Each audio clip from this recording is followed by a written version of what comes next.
Empire.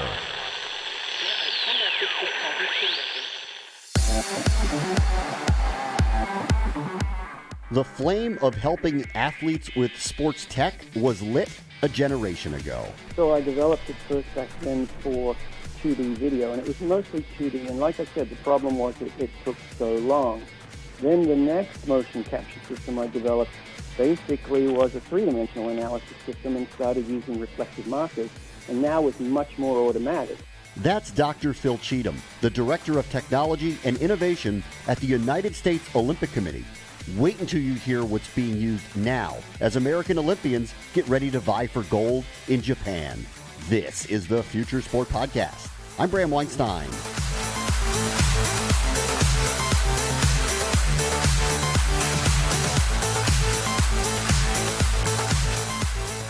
We are officially less than 1 year away from the Summer Olympic Games in the Far East. Dr. Phil Cheetham was an Olympian himself in the 1970s, and he's going to tell you about his journey to becoming one of the major innovators of athletic training through the decades since. It'll be also that every 4-year opportunity for sports like rowing to showcase themselves on a world stage. Bruce Smith is working with our athletes in that discipline, and he'll discuss his Olympic past as well, and his new high-tech training machine that's looking to take a run at the likes of Peloton in the high-end exercise market. But first, let's talk big picture with Dr. Phil Cheetham. Put aside the politics, there's a lot of national pride in athletics recently. The U.S. women's national team won the World Cup, and next year in Japan, the soccer team and all the athletes that are representing the country will meet for the Olympic Games, and Dr. Phil Cheetham is at the forefront of helping them reach peak performance as the Director of Technology and Innovation for the U.S. Olympic Committee. Hi, Dr. Cheetham. Thank you so much for joining us. Hi, how are you doing, Bram? Good. Could you tell us a little bit about what you do with the USOC? Yes, I'm the Director of Sport Technology and Innovation, and what that means is my job is to discover and find new technology that we can use to help improve performance and reduce injuries in our athletes. So basically, any new technology that's going to be helpful to the Team USA, I'm examining it and seeing how impactful it's going to be. Can you give us some examples of some of those technologies that you have worked with to help the athletes? Oh, yeah. There's a whole, I like to think of it as a whole data technology continuum, if you like. We start at the field of play at the training and the competition area. Then we go to, the storage of the data. That's firstly on the field of play. We capture the data. Then we take it up to the cloud, store it, and analyze it. Then we feed it back to the athletes to display it. And then they use it to help implement changes in their training program. So it's kind of a flow all the way from the field of play all the way back again to training. And there are different technologies at each stage in that flow continuum. For example, on the field of play, we use a lot of video, we use motion capture, we use sensors, wearable sensors, radar, drones. I can dig into each one of those and give examples along the way. And then the cloud services, of course, the data storage, the athlete management systems. Then we use AI and machine learning to try and figure out the important. Well, I should say that's where we're heading. We're not doing it yet, but we're heading there with the AI to help find out the key performance indicators and the risk analysis. And the biggest part, in my opinion, is the implementation of what we found with the technology. Catching data for data's sense, for data's sake, is kind of a waste of time. You've got to make sure that you implement it. So how we feed it back, how we indicate the corrections, how the coaches design the exercises and drills, and how it's incorporated into their strength and conditioning. And there's technologies on that side that we're using, and virtual reality is a really good one right there. So there are many good examples. Let's go back to the motion technology. A lot of different leagues are using it. There are a lot of companies out there that have created this. Basketball has had a lot of interesting innovations there. How are you guys utilizing motion technology? And secondarily, to your last point, translating all of the information you receive to help performance. How do you go about that process? Well, yeah, the first question regarding motion analysis, we're on the cusp of a paradigm shift in motion analysis. In the old days, we had to put sensors and reflective markers, and it had to be in a controlled lab where the lighting was not changing too much in order to capture the data. Now, luckily, with AI coming on and the power of modern-day computers, there's pose estimation, where basically what that means is the computer can put a stick figure on top of any human figure that it sees. And the benefit of that is now we'll be able to actually get real motion data, such as joint angles and segment angles, center of gravity, speed, velocity, acceleration, by just pointing a camera at the athlete without having to disturb them or intervene with their practice session, thereby not interfering with the flow of training. And we can even do that in competition situations. So that's a groundbreaking technology that's coming in. I wouldn't say it's here 100%. It's getting close. But definitely in the next year or two, we'll be seeing great strides in that aspect of it. Now, how do we apply that? Well, basically, we've got to get the coach on side there, because the coach is the translator. The coach is the filter. We don't want to bamboozle or I guess, intimidate with too much technology and too much science. We want to make it extremely practical. So it literally has to come down to an interpretation into exercises and drills. You can't, excuse me, you can't just tell somebody, hey, change this. It's not very easy in the heat of the actual skill, especially when it's moving very rapidly.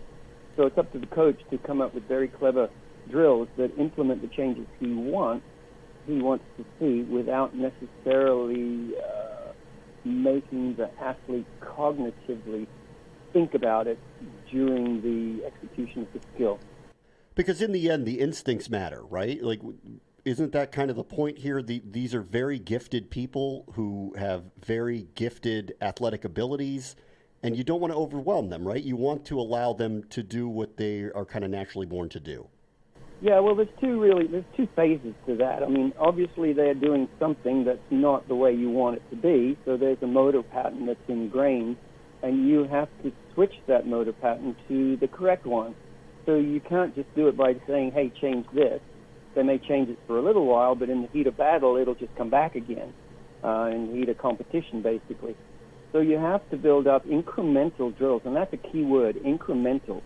You have to start easy, and it has to keep heading in the direction that you want it to go. And as you know, hundreds and thousands of repetitions are what takes it to be ingrained.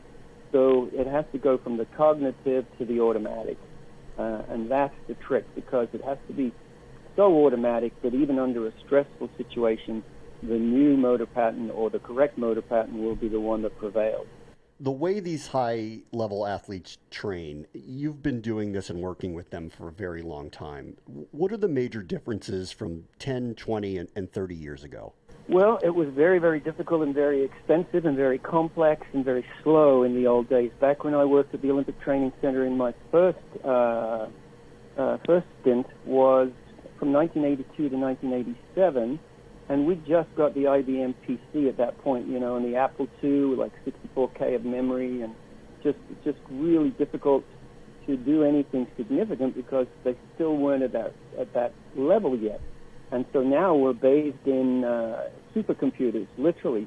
But back then we were able to do some quite incredible stuff, and it did take us a while. The problem was we used film, so we had to take a day or two to get it developed, and then we had to digitize it by hand, which means we had to project it onto a screen, put the cursor on all the joint sensors, click to the next image, to the next image. It could take hours to do just one skill, and we try and get that to them the next day if there's a camp in town.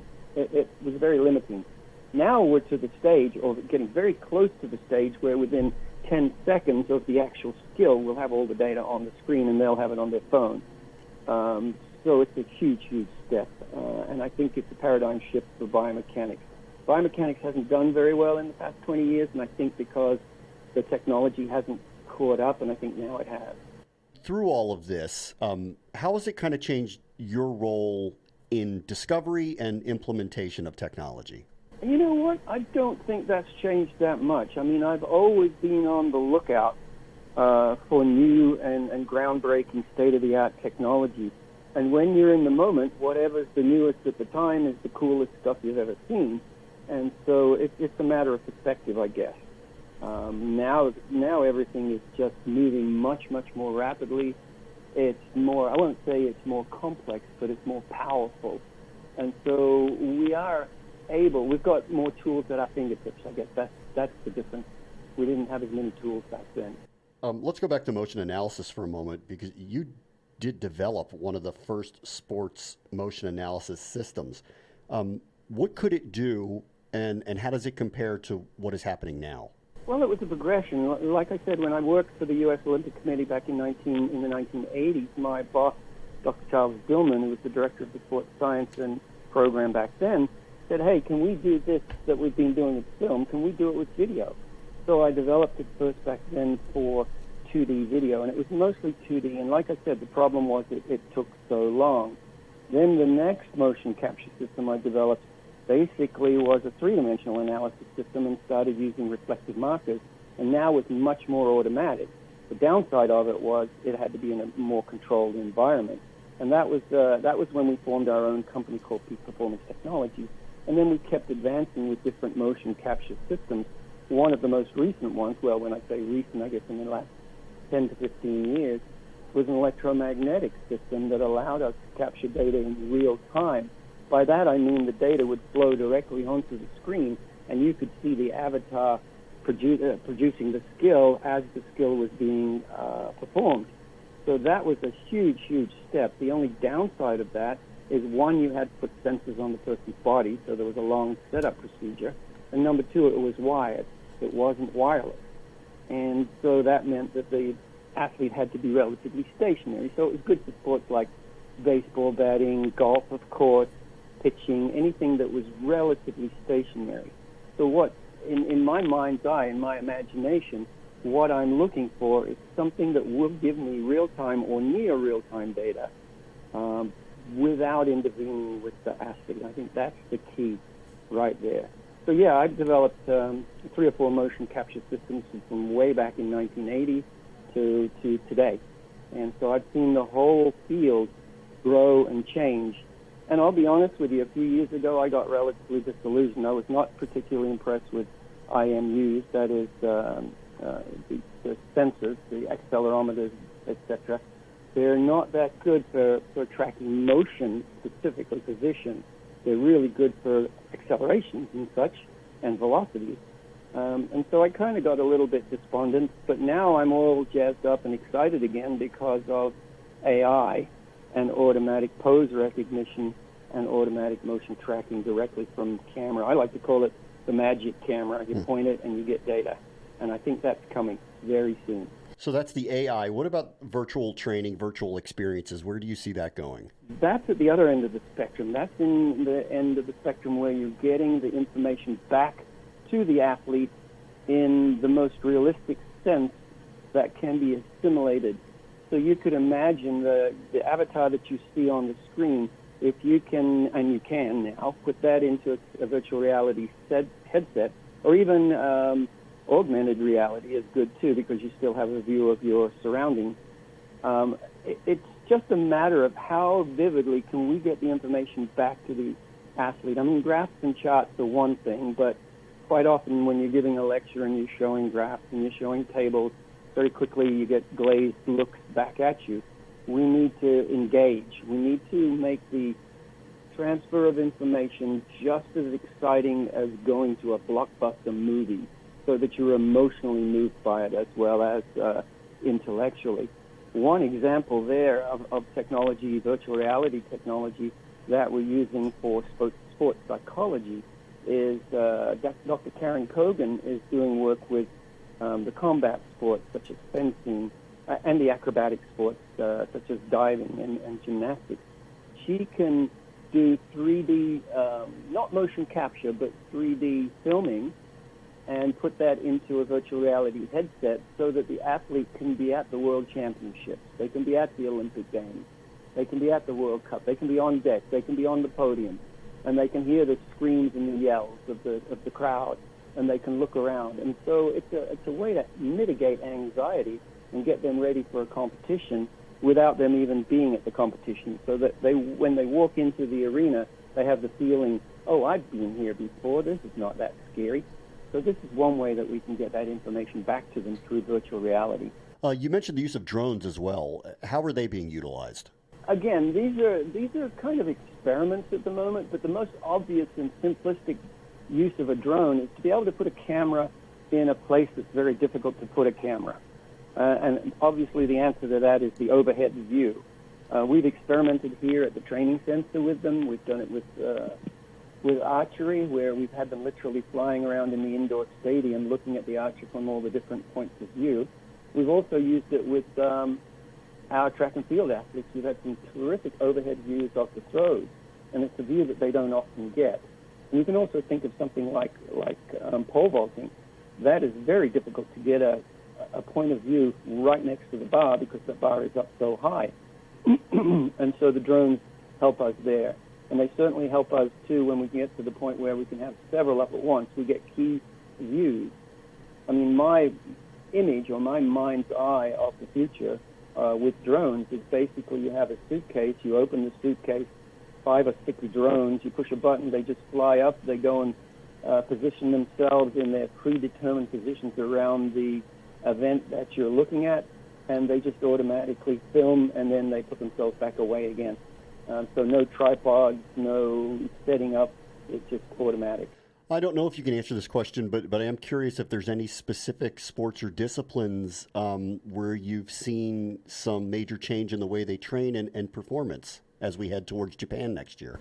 Yeah, no, I would have to agree with your first statement. I think that they're doing the same as they do, and as they learn, they improve, and they're integrating technology slowly. I mean, the technology is as I used the word incremental before, technology is incrementally making its way into the daily training session.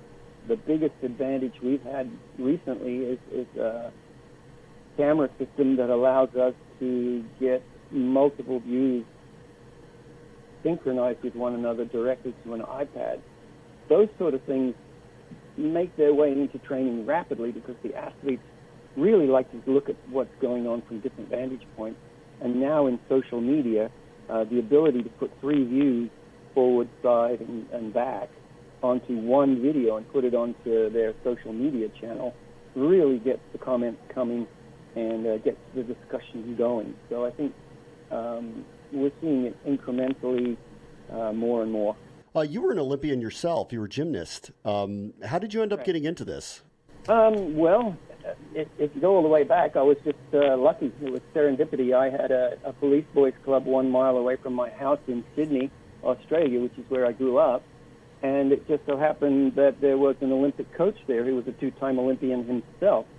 So I went down there to look at all the different sports they had, and I liked gymnastics, so I started training gymnastics. He picked me, put me into his advanced group, and then that was from being 8 years old all the way through high school, and people just started saying, oh, okay, he's going to be an Olympian just like Benny, his coach. And I'm like, oh, yeah, okay, I can be an Olympian because my coach is an Olympian. So it was right there. It was right in front of me the whole time. And that's how I got into being a gymnast and being an Olympian. At the same time, I was interested in electronics. So I started engineering, electrical engineering degree at the University of New South Wales in Sydney, Australia. And progressed through that degree, went to the Olympics in 1976.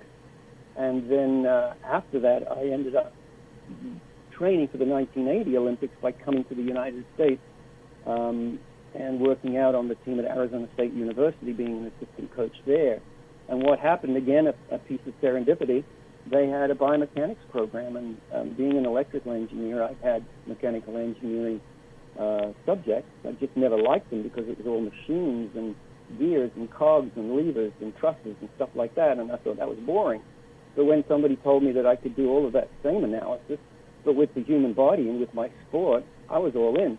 So I ended up doing my master's degree in biomechanics at Arizona State, and when I finished that, one of my professors happened to be an advisory board member, again, a piece of serendipity, happened to be an advisory board member at the Olympic Training Center in Colorado Springs. Took us up for a field trip, met Dr. Dillman, and a few months later he offered me a job. That's kind of how I got into it. A lot of interest directly, but a lot of serendipity. And it's worked out. Dr. Phil Cheetham is the Director of Technology and Innovation for the United States Olympic Committee. Thank you so much for joining us. You're welcome. I enjoyed it. Up next, Bruce Smith, Olympic rowing coach and CEO of Hydrow. This is the Future Sport Podcast.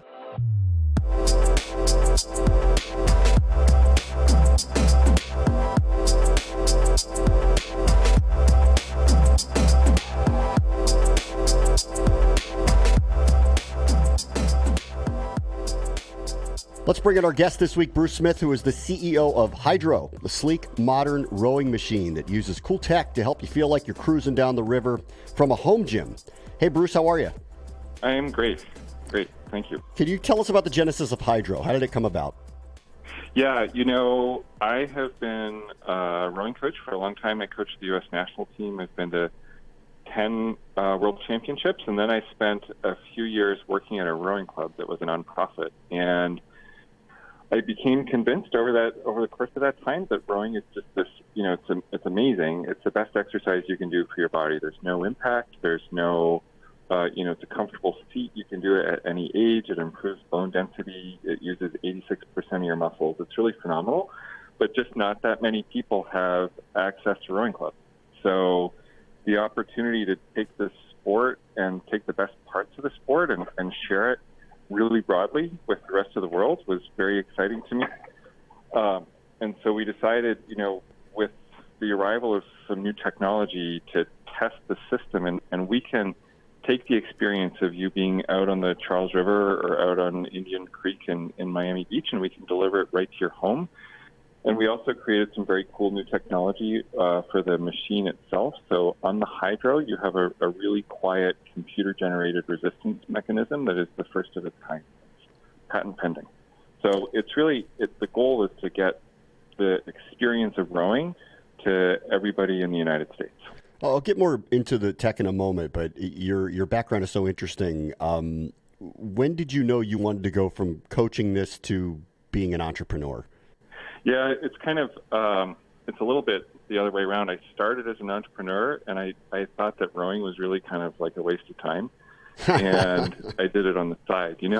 I tried really hard to make the Canadian national team, and I didn't, but I couldn't quite get my finger out of it, and so I ended up coaching in Chicago, and then, I did a startup in 1999 and went through that whole experience and continued to do entrepreneurial things as I built a couple of boathouses and as I continued on my coaching career, and I ended up coaching at Dartmouth for a couple of years. And every time I tried to quit this sport, I ended up back in it deeper. And eventually I decided I should combine both the entrepreneur thing and the rowing thing. And the timing is great because Peloton has done such a great job illuminating this space and the opportunity here. We're really excited about it. Yeah, I'm going to get to that in a moment. But while we're talking about the United States rowing, just for a moment, since we're all in national pride, we just saw our women's team win the World Cup.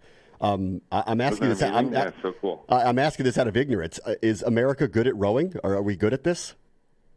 That is a funny question. So I'm Canadian, and I have my green card, and I coach for the U.S. national team. And it gets a little bit tiresome to talk about, but there are two ways that you can become a national team coach. You can either get hired by the federation and coach what we call camp boats, or you can go through a trial system. It's a little bit like track and field. You go to trials, and if you win trials, then you become the national team. And so I've coached 10 different crews to 10 different world championships through the trial system. And the United States has the most rowers in the world, but arguably our performance is, it stacks up behind 3 or 4 countries like the United Kingdom, Germany, New Zealand, tend to have more medals per number of athletes. And we are chasing those people really hard, and I've been really excited to be a part of that effort.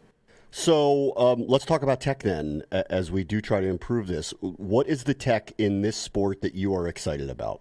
rowing machines are really, like, they're very simple. You know, they're a resistance mechanism, and traditional rowing machines are like, they're loud, and they were made by rowers for rowers, and they're almost like a character test. They're really boring, you know. They're kind of loud, and they're not attractive to look at. So it's like, if you can survive this machine, you can then join our tribe.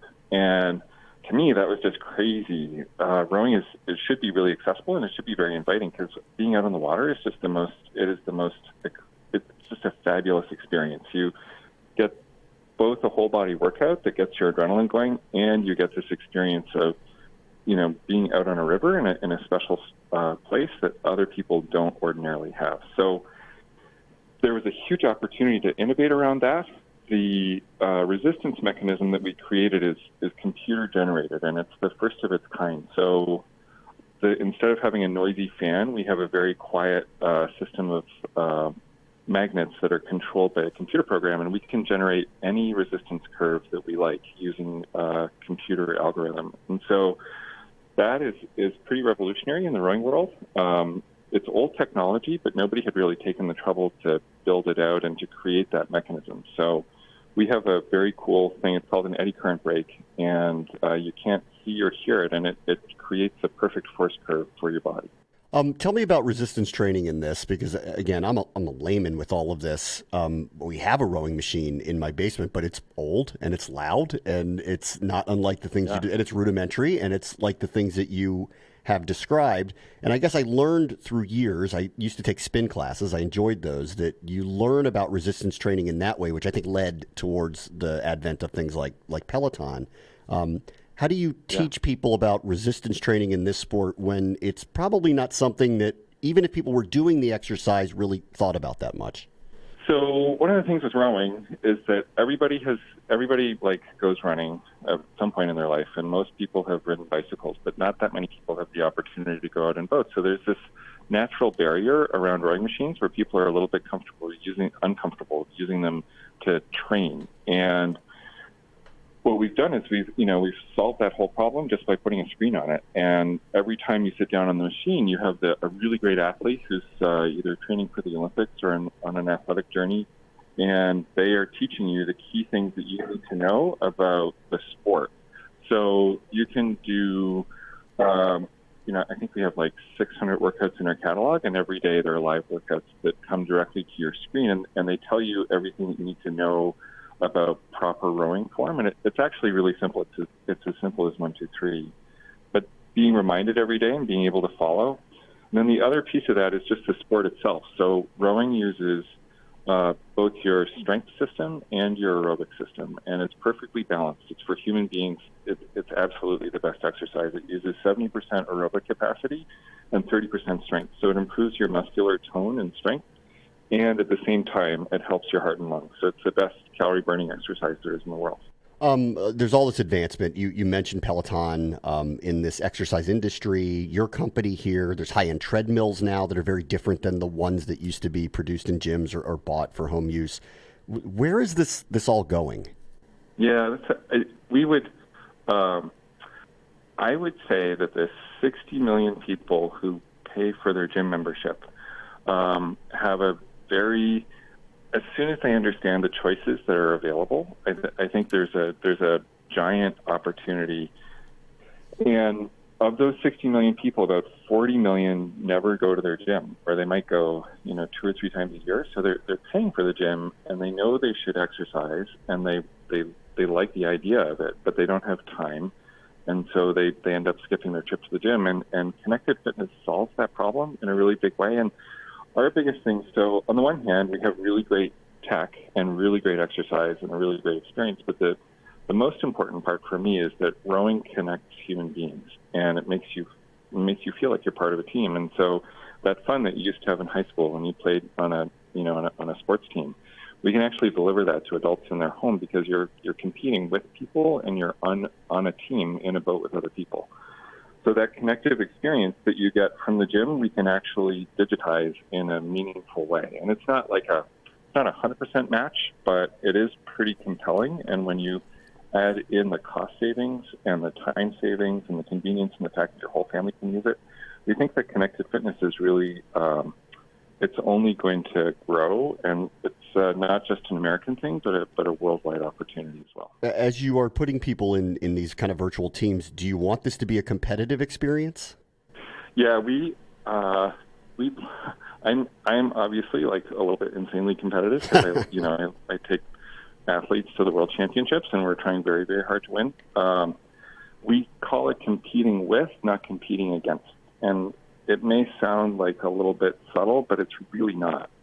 Rowing is one of those activities that you move in perfect synchronicity with the person in front of you and behind you. And so there's an amazing team experience to be had when you follow the rhythm of somebody else. And that's actually what you get on a hydro, because you're following exactly with the athlete on the screen. So you experience the rhythm of being on the water.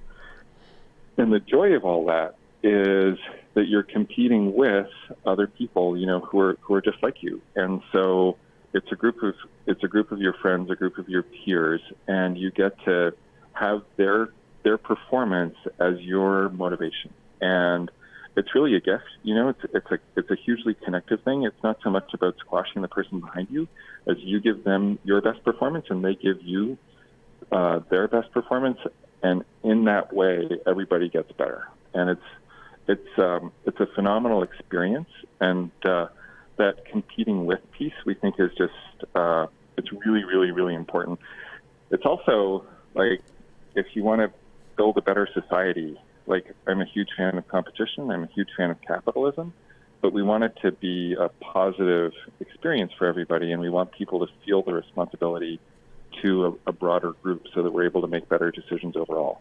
One of the most fun parts of the company is that for every 60 workouts that a hydronaut does, we make a contribution that provides lifetime safe drinking water for somebody in a place who doesn't have that right now.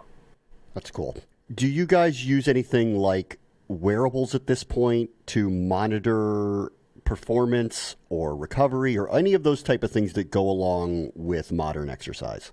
There's a huge, the quantifiable self is really, really fascinating for us.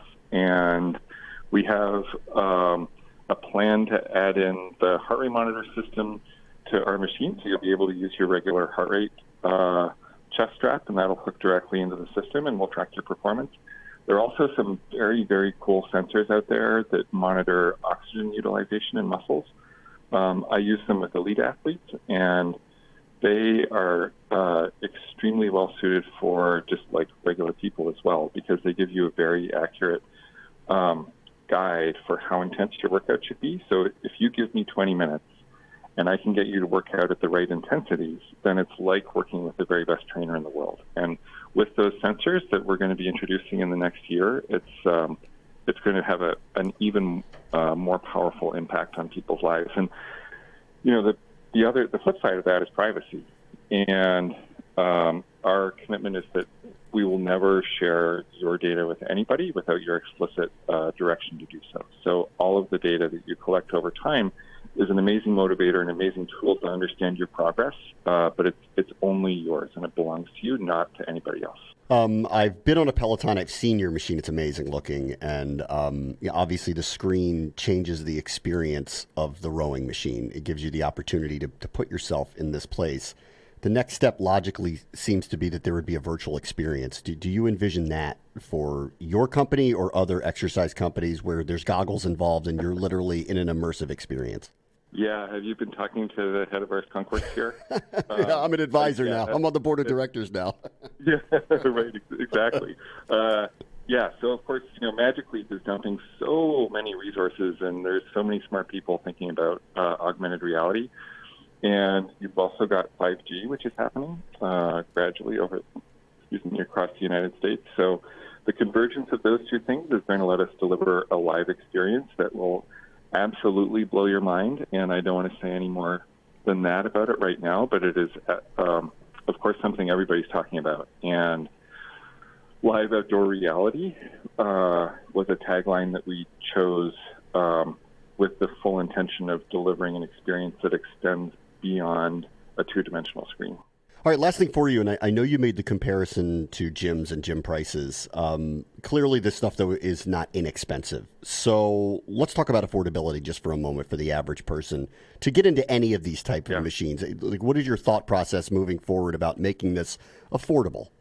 So we have built the most beautiful and best rowing machine that we could, and it costs $21.99. You can buy it over time, and it'll be a little bit less than $100 a month, which is pretty reasonable when you compare it to certainly the cost of like a high-end gym. You can go to a less expensive gym for a lot less. In terms of relative value, it's so much cheaper than a couple classes, or I guess three classes a month, and you've got the price of your machine and membership at home, which your whole family can use. So it's pretty cost efficient from that perspective, and long term, we definitely see ourselves introducing additional machines that will be even more accessible from a financial perspective. Bruce Smith is training some of the best rowers in the world. He's also the CEO of Hydrow. Thank you, Bruce. Thanks very much. Great to talk. That will do it for this episode. As always, the future is now. This is the Future Sport Podcast. I'm Bram Weinstein.